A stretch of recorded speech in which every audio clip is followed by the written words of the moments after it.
بسم الله الرحمن الرحيم.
أعوذ بالله السميع العليم من الشيطان الرجيم. بسم الله الرحمن الرحيم.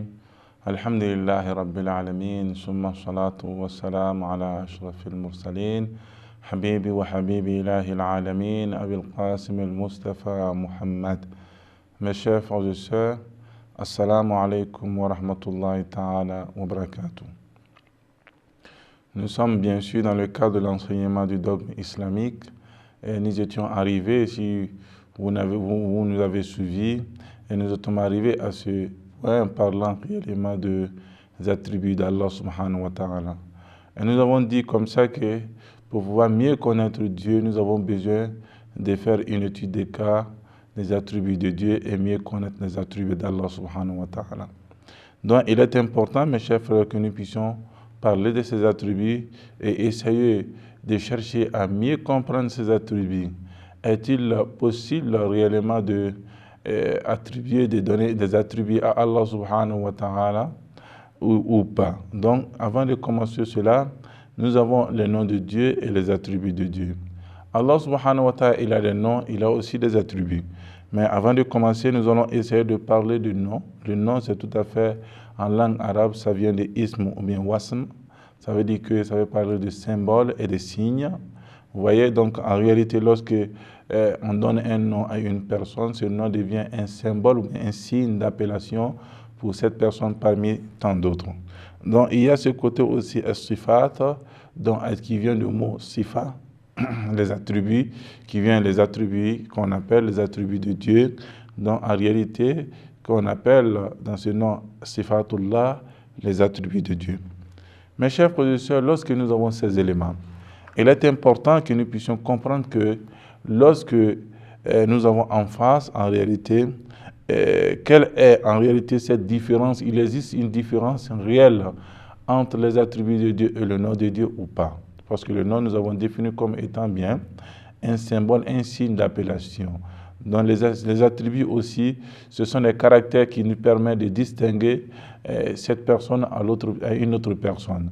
Donc, concernant Allah subhanahu wa ta'ala, y a-t-il une différence entre les attributs de Dieu et aussi les noms d'Allah subhanahu wa ta'ala ou pas?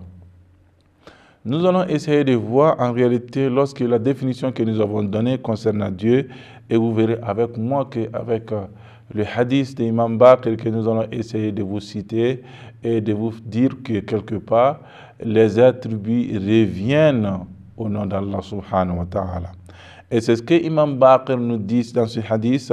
Il dit « Innal asma'a sifatun ». Il dit que certainement, les noms aussi sont des attributs. Wa safa biha nafsa. Ce sont les noms qu'Allah subhanahu wa ta'ala s'est attribué, qui lui-même s'est attribué. Il s'est donné lui-même ses noms, il s'est donné ses attributs lui-même. Non, en réalité, ce sont des noms qui sont aujourd'hui aussi des attributs. C'est ce qu'il dit. Innal asma'a sifatun. Il dit que les noms de Dieu sont les attributs de Dieu. Vous voyez, ce sont les attributs.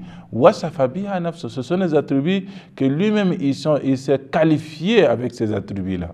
Vous voyez, donc quelque part, nous allons essayer de dire en résumé que le nom de Dieu et ses attributs sont des mêmes. C'est pour cette raison que vous allez trouver souvent, il y a d'autres personnes qui parlent de 99 noms de Dieu par les attributs, Donc on peut parler aussi des attributs, parce que quand on parle des attributs, on parle des as-sabir, ça veut dire que le patient, l'indulgent, donc en réalité c'est un attribut, l'un des attributs d'Allah subhanahu wa ta'ala, mais aussi un nom d'Allah subhanahu wa ta'ala.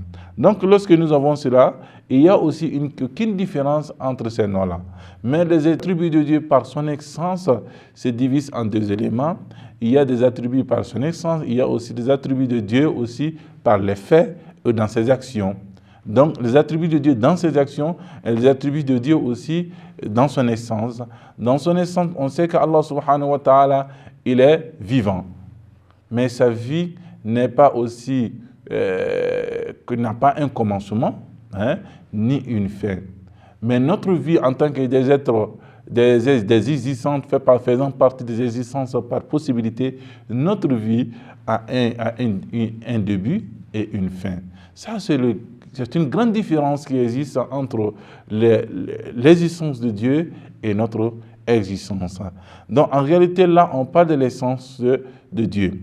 Allah subhanahu wa ta'ala aussi, il est indépendant, al-qayyum. Vous voyez? Il est indépendant, il n'a pas besoin d'une autre créature.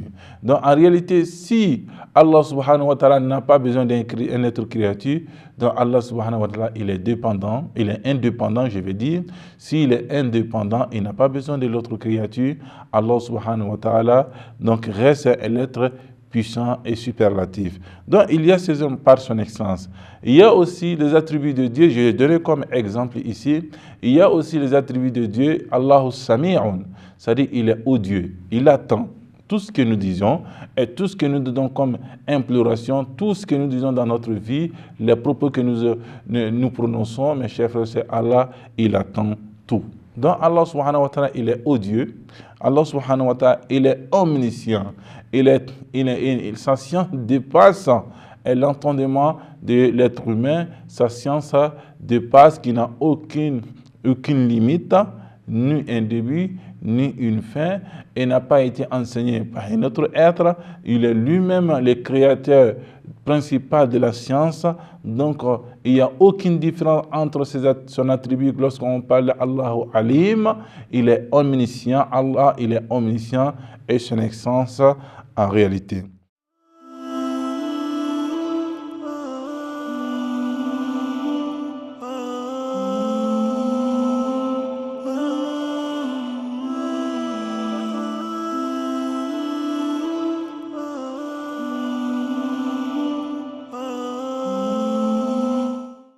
Mais cette différence principale qui existe entre les attributs de Dieu dans son essence et les attributs de Dieu dans ses actions, c'est que Allah subhanahu wa ta'ala, dans les attributs de Dieu dans son essence, n'a pas besoin d'un élément extérieur pour pouvoir parler, pour qu'on puisse réellement adresser ou prononcer réellement un attribut de Dieu ou de donner des attributs à Allah subhanahu wa ta'ala. Ça, c'est le côté essence. Le fait qu'il soit vivant, on n'a pas besoin d'un élément aussi extérieur pour qu'on puisse dire qu'il est vivant. On n'a pas besoin aussi d'un élément aussi extérieur pour dire qu'il est odieux. On n'a pas besoin d'un élément extérieur pour dire qu'il est qayyum, il est indépendant et absolu. Mais lorsqu'on veut parler des attributs de Dieu, lorsqu'on parle du Créateur, ça fait partie des attributs de Dieu lorsqu'on parle du nom Créateur Al-Khaliq. Al-Khaliq, donc en réalité, on ne peut pas imaginer que pour dire qu'il est Créateur, sans pourtant qu'on puisse avoir en dehors de lui des créatures que lui-même il a créées. Donc on peut aussi l'appeler le Créateur. Vous voyez? Donc en réalité, les attributs de Dieu dans ses actions, et c'est comme ça. Donc Allah subhanahu wa ta'ala, il a cette force de création en lui, mais lorsqu'il exerce cette force, on parle réellement du Créateur. Allah subhanahu wa ta'ala, lorsqu'il était seul dans lui-même, dans son existence, sans pourtant créer un autre être, Allah subhanahu wa ta'ala, quelque part, on peut l'appeler étant bien le Créateur. Mais le Créateur qui a dans son essence cette force, cette intelligence de pouvoir créer. Mais en réalité, lorsqu'il crée, on voit les créatures. En réalité, nous allons parler du Créateur principal de ce monde. Parce qu'on parle du Créateur du monde. En réalité, lorsque vous regardez le Créateur du monde, il est le Créateur principal de ce monde. Tout à fait, mes chers frères et sœurs, cela est très important. Donc, il y a cette différence entre les attributs de Dieu dans son essence et les attributs de Dieu aussi dans ses actions. Donc, en réalité, les attributs de Dieu dans son essence sont perpétuels, existent toujours avec Allah subhanahu wa ta'ala dès le premier lieu. Dès le premier lieu, elle a toujours existé avec Dieu. Allah subhanahu wa ta'ala, il est vivant, il est odieux, il est indépendant, etc., etc. Tous ces attributs-là sont avec Dieu, toujours avec Dieu, avec son existence. Mais concernant les attributs de Dieu dans sa création, non. S'il faut qu'il y ait une créature pour qu'on puisse parler que Allah subhanahu wa ta'ala, il est créateur. Et c'est ce que je viens de vous signifier. Bien sûr, il peut avoir des forces, l'intelligence de la création en lui, mais en réalité, tant qu'il n'exerce pas cette création, on ne peut pas parler pour dire qu'Allah subhanahu wa ta'ala, il est le maître créateur de ce monde. Et celui qui opte la vie, ça fait partie des attributs de Dieu, mes chers frères et sœurs, lorsqu'on veut parler quelque part des attributs de Dieu, pour dire que Allah subhanahu wa ta'ala, il est le créateur de ce monde. S'il est le créateur de ce monde, parce que nous avons vu un monde, donc en réalité, mes chers frères et sœurs, il faut qu'il y ait une existence, quelqu'un qui puisse exister, qu'Allah subhanahu wa ta'ala puisse l'opter la vie. Une fois cela, on peut aussi adresser ces attributs-là à Allah subhanahu wa ta'ala. En réalité, lorsque vous regardez tout cela, les attributs de Dieu, mes chers frères et sœurs, cela nous fait amener à mieux comprendre réellement le dire des croyants, Imam Ali alayhi salam, qu'il a dit dans l'un de ses dits, il a dit ceci que bientôt c'est venu de Imam Sadiq aussi, qui disait que dans ce hadith, il dit que Lam yazalullah azza wa jalla rabbana wal ilmu dhatu. Il dit Dieu Allah subhanahu wa ta'ala dès le premier temps et dès lors il a existé et il avait aussi cette science et la connaissance. Wala ma'lumun wa sam'u dhatu. Parce qu'il a une science aussi, il est clairvoyant, il est omniscient, sans puisqu'il avoir quelque chose qu'il puisse réellement connaître. Donc il est aussi odieux sans qu'il puisse attendre quelque chose. Il est aussi quelqu'un qui voit sans qu'il puisse voir quelque chose, sans que quelque chose puisse se présenter à lui. Il a aussi cette puissance-là sans qu'il puisse exercer cette puissance sur des créatures. Et mes chers frères et sœurs, tous ces éléments-là, Allah subhanahu wa ta'ala, il est réellement, lorsqu'on veut parler des attributs de Dieu, il est réellement cet être absolu, Allah subhanahu wa ta'ala. Donc en réalité, mes chers frères et sœurs, lorsque nous essayons de faire cette comparaison, nous allons nous dire que les attributs de Dieu, par son essence, ce sont des attributs, mes chers frères et sœurs, qui ont toujours existé avec Dieu, toujours avec Dieu. Lorsqu'on veut parler de la vie, on veut parler qu'il est odieux, il entend. Lorsqu'on veut parler qu'il voit, il est clairvoyant, etc., etc. Mais il faut comprendre dans ce hadith que nous avons essayé de vous évoquer tout de suite, là, mes chers frères et sœurs, avant quelque temps. Ce hadith avait dit que Allah subhanahu wa ta'ala, il est clairvoyant sans que quelque chose puisse se présenter à lui, qu'il puisse voir. Il attend, il est odieux sans que quelque chose puisse donner de bruit ou de quelque chose d'autre. Mes chers frères et sœurs, lorsque nous essayons de mettre ces éléments-là ensemble, cela veut dire que Allah subhanahu wa ta'ala, il a en lui, il est imprégné en lui cette force de création, cette force d'entendre, cette force aussi de l'intelligence, etc. Donc en réalité, mes chers frères et sœurs, lorsque vous essayez de mettre ces éléments ensemble, et vous allez retrouver que Allah subhanahu wa ta'ala, il est indépendant, il est absolu, il est odieux, il est le créateur. Lorsqu'on veut parler des attributs de Dieu par son essence, les attributs de Dieu dans ses actions, mes chers frères et sœurs, en un mot, et nous allons essayer de dire que Allah subhanahu wa ta'ala, huwa al-zahir wal-batin. Il est visible, il est évident, il est apparent et caché. Allah subhanahu wa ta'ala, tous ces attributs que nous avons et que ce soit des attributs dans la création et les attributs aussi dans les actions et les attributs par son excellence, en réalité, mes chers frères et sœurs, reviennent toujours tous ces attributs. Que ce soit les attributs par action et d'autres attributs reviennent effectivement aux attributs et par excellence. Il y a aussi un élément important. Cette question que nous pouvons essayer de nous poser, mes chers frères et sœurs, est-ce qu'il est possible pour l'être humain qu'il a une intelligence aussi très limitée d'accorder ou de donner des attributs à Allah subhanahu wa ta'ala? Pour cela, mes chers frères et sœurs, les savants se sont départis parce que quoi? L'être humain avec l'intelligence limitée, avec sa raison limitée et tout ce qu'il a limité, avec le langage qu'il a limité, qui puisse donner des attributs aussi illimités à Allah subhanahu wa ta'ala. Pour pouvoir mieux comprendre cette question, et c'est ce que la question réellement veut dire.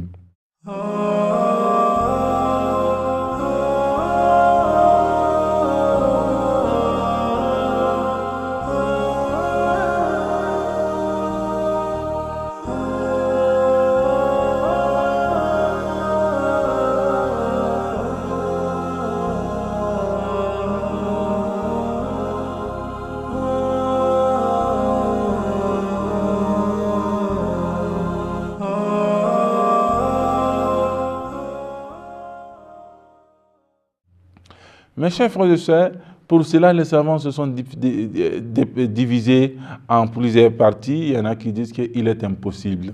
Cela veut dire que quoi? Il y en a qui disent que oui, il est possible. Il y en a qui disent non, il faut se référer aux enseignements de Dieu, aux enseignements coraniques. Lorsque vous essayez de mettre ces éléments-là ensemble, mes chers frères et sœurs, nous allons se trouver entre ces deux trucs. Il y en a qui disent que non, il est important, nous pouvons donner des attributs à Allah subhanahu wa ta'ala. Donc, jusqu'à à l'est, à dépasser les limites pour dire que les attributs de Dieu sont les mêmes que les attributs des êtres humains. Donc, on parle de at-tashbih, la ressemblance des attributs de Dieu et les attributs des êtres humains. Dieu, il est voyant. Il n'y a aucune différence. De la manière que je vous vois, Allah subhanahu wa ta'ala aussi nous voit de la même manière. Il y a aussi, on fait parler de la connaissance, etc. Mes chers frères et sœurs, cela veut dire qu'Allah subhanahu wa ta'ala, il est comme nous, il est physique, etc. Et c'est ce que ça. Mes chers frères et sœurs, cet élément, nous pouvons essayer de dire que c'est tout à fait faux, celui qui a pu affirmer cela.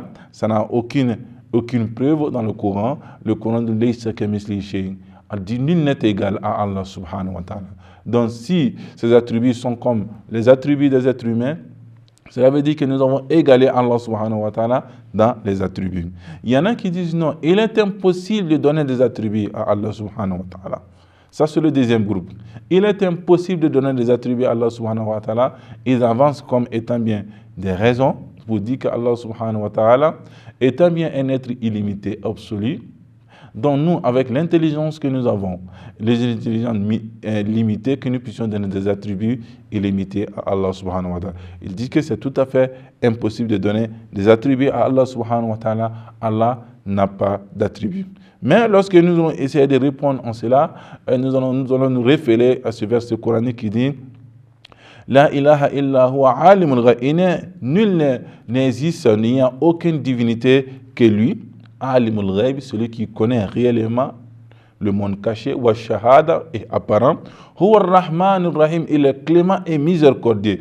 Tous ces éléments-là que nous avons, alimul ghaib, qui connaît le monde caché, réellement, mes chers frères et sœurs, c'est un attribut d'Allah subhanahu wa ta'ala. Lorsqu'on parle de alim, alim veut dire le savant, celui qui connaît, le connaisseur en réalité. Donc, lorsqu'on parle de ar-Rahman, c'est le clément, c'est le miséricordieux. Lorsqu'on parle de ar-Rahim, c'est ce que vous trouvez dans le Saint-Coran. Partout là, Allah subhanahu wa ta'ala nous dit Bismillahir Rahmanir Rahim. Il y a que c'est répété 1000 fois devant les sourates, 113 fois, hormis la sourate le repenti, mais aussi qui a été répété dans la même sourate qui dit qui est Bismillahir Rahmanir Rahim. Donc en réalité, mes chers frères et sœurs, lorsque vous essayez de mettre les éléments ensemble, vous allez trouver que ceux qui disent que Allah subhanahu wa ta'ala nous égale dans les attributs, Non, ça n'a rien à voir avec les enseignements coraniques parce que le Coran nous dit « Nul n'est égal à Allah subhanahu wa ta'ala ». Ceux qui disent que réellement il est Allah subhanahu wa ta'ala, nous ne pouvons pas accorder des attributs à Allah subhanahu wa ta'ala, ou aussi nous ne pouvons pas accepter cela parce que cela n'a pas des éléments qui puissent appuyer cette idéologie dans le Saint-Coran, ni dans les hadiths du prophète Mohammed et la Sainte Famille, la tradition du prophète Mohammed et la Sainte Famille, alayhimus salam. Donc nous avons essayé de dire. Mais ce qui est plus important, mes chers frères et sœurs, c'est la position médiane, pour dire que réellement les attributs que nous allons donner à Allah subhanahu wa ta'ala, que ce soit des attributs qui ont été donnés par Allah subhanahu wa ta'ala dans le Saint-Coran, etc. Et si nous avons ces éléments, mes chers frères et sœurs, et nous allons essayer de nous retrouver que pour dire que Allah subhanahu wa ta'ala, il existe. Nul n'est égal à lui, mais il a aussi les attributs. Lorsqu'on parle de Bismillahirrahmanirrahim, au nom de Dieu, le clément et le miséricordieux, nous allons parler des attributs d'Allah subhanahu wa ta'ala.